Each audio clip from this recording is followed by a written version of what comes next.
Please welcome to the stage the president of Microsoft, Brad Smith.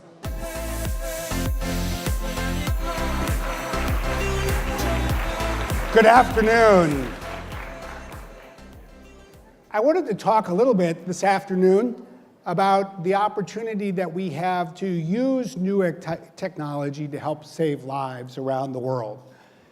You know, for over 7 decades, the people of the planet have relied on the United Nations family to help address the world's greatest challenges. And of course, tremendous progress has been made and enormous challenges remain. The UN has been able to put technology to work in a variety of ways for many decades. But when you look at the challenges the world faces today, there is a new tool for the toolkit.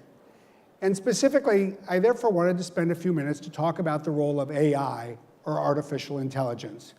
Because I think across the tech sector, and certainly at Microsoft, we see it as a potential game changer. Of course, it helps to start by pausing for a moment and reflecting on what AI actually is. It's really about enabling computers to perceive the world, to hear, to see, to understand, and then to start to learn, to use more data to reason about problems, to match patterns, and ultimately to interact with people through a more natural language, even to interact with people who speak multiple languages. At Microsoft, we now have a program that can translate between over 60 languages simultaneously. When you put it all together, it basically means that we can start to look to computers to help analyze the world, predict what is going wrong, help us discern some new solutions, and enable humanity to make better decisions. It was this appreciation that a year ago led us at Microsoft to create 2 new programs. The first was AI for Earth. It's a $50 million program that provides grants to nonprofits and startups and universities around the world.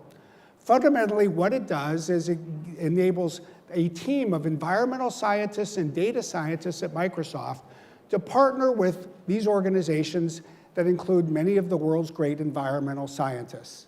They're able to bring the power of AI to better understand the issues that we need to address when it comes to climate, water, biodiversity, and precision agriculture. We have a 5-year strategy that is aimed at providing seed grants and then betting big on those projects that offer the most promise, and ultimately helping new companies commercialize tools and creating new opportunities to create new platforms for people to work on climate issues. We were encouraged by what we saw, and it inspired us this past spring to create our second program, a $25 million commitment behind what's called AI for Accessibility. The truth is, in our view, artificial intelligence in the next few years will probably do more to help people with disabilities than perhaps any other group. Why? Well, just imagine, if you're blind and you can rely on a computer that can see, we all carry around with us, literally in our pockets or purses, a phone that has a camera, that has a microphone, that has a speaker. By connecting that to the cloud already, we're enabling people who are blind to benefit from a camera and its ability to see, and a phone and its ability to reason. But that's really just the start of what we think technology can do to improve the lives of over 1 billion people on the planet. Having launched these 2 programs, we decided to take another step. It's a step that we took this morning.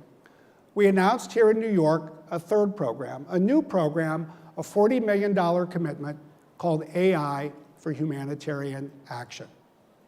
It will focus on 4 areas. The first is disaster relief. You saw a little bit of this yesterday. I think in a very noteworthy development, the World Bank announced that 3 competitors, Amazon, Google, and Microsoft, had come together.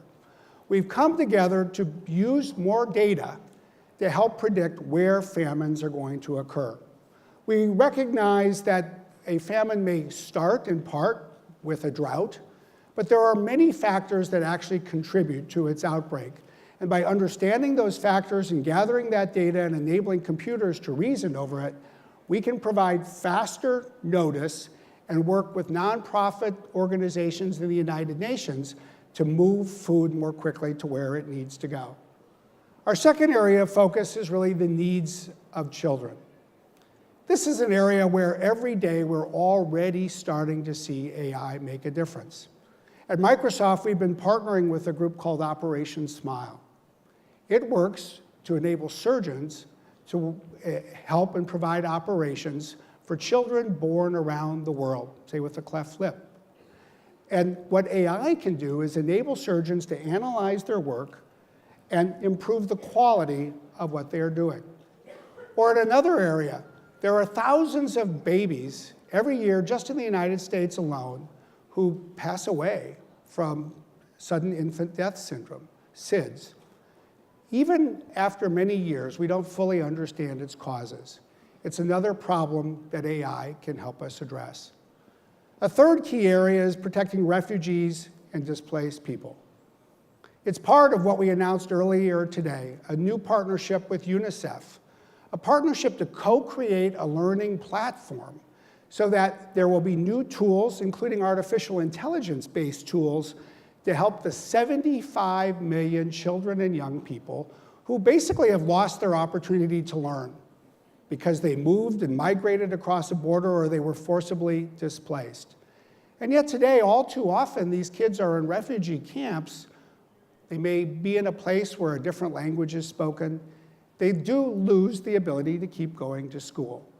But with better technology and with artificial intelligence and the ability to interact in a more natural way, to speak multiple languages, to connect people with the topics that interest them, we believe that technology here too can make a difference.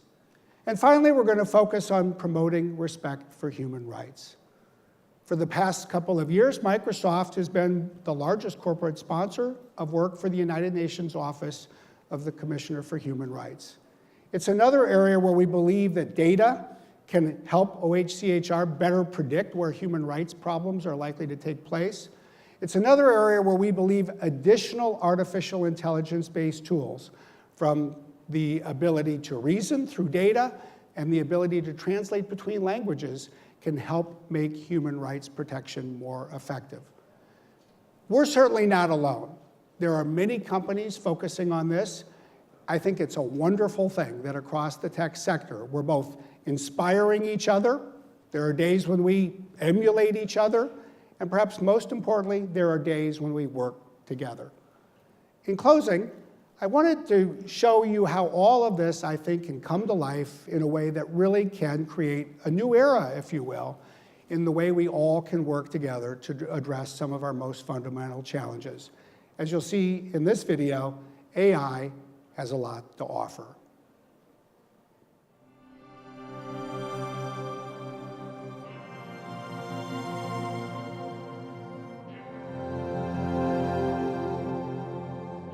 Human rights situation often deteriorate very quickly, and the faster we can get the information and we can react to the situation, it can be a real game changer. New technologies are advancing so rapidly, and technology companies can advise us on how best to use those technologies to protect and promote human rights.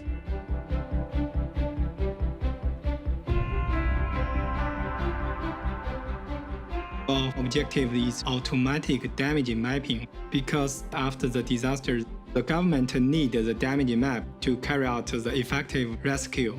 If we can save the time to grasp the ground damage information, we are able to save a lot of life and facilities.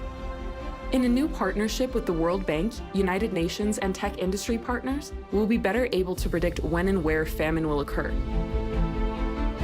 One of the things I love about Operation Smile missions is that we get to show the children how much we care about them. You do what you think might be little in your little corner, only to find out that you've changed the lives of the family forever. We're creating a chatbot-based experience for refugees coming out of the Syria conflict. The purpose is to have displaced youth find a way to discover and access learning materials so you can engage directly with the course content. It's just the beginning of the impact that we hope to have with the tools at our disposal.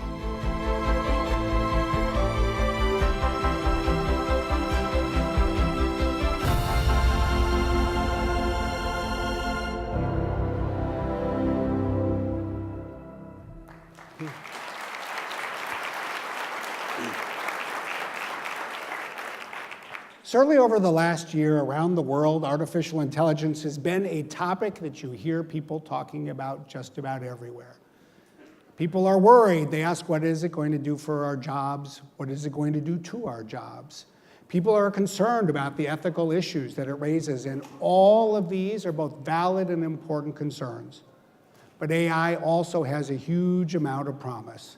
And I think for all of us here in New York this week, one of the promises that we all have the opportunity to help work on together is to ensure that AI is put to good to help address the world's great humanitarian needs. Thank you very much.